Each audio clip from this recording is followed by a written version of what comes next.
Сәлем достар, бүгін біз картопты пешке пісіретін боламыз.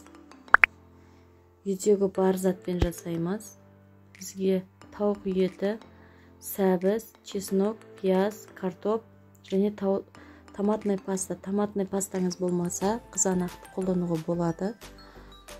Барлығын жарты дөңгелек етіп турап аламыз. Картопты, сәбізді, егер сіздерде болгарский болса, тіпті әдемі дәм береді. Осылай барлығын деп турап аламыз. Чесногымызды 3-4 чеснок жетеді. Осылай тураймыз.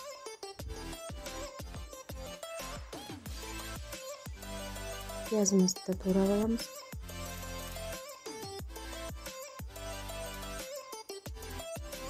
Енді етімізді жақсылап жуып тазалап, сонан соң турап ыдысымызға саламыз.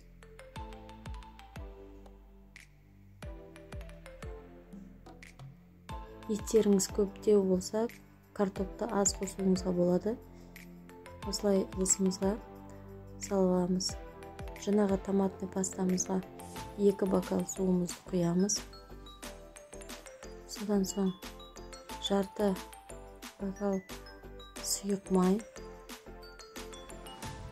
ыдысымызға салып, барлық заттарды салып, көз мөлшерде бұрыш саламыз, көз мөлшерде тұз саламыз.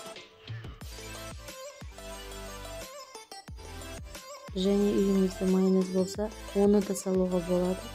Болмаса салмасаңыздар ештеңе етпейді. Мен салып араластырдым. Жақсылап араластырғаннан соң сәбізімізді салып аламыз, оны да араластырамыз. Листімізге барлық араласқан заттарымызды салып, етімізді салып, үстіне сұйық май салып, картоп салып, қолымызбен жақсылап араластырамыз. Листімізге салып, 200 градуста 35-40 минутта пісіп шығады. Керемет жасап көріңіздер. Сочный, мощный. Қуырғанда бұндай дәмді болмайды. Өте дәмді. Балаларға жасап берсеңіздер керемет. Каналға жазылыңыздар. Сау болыңыздар.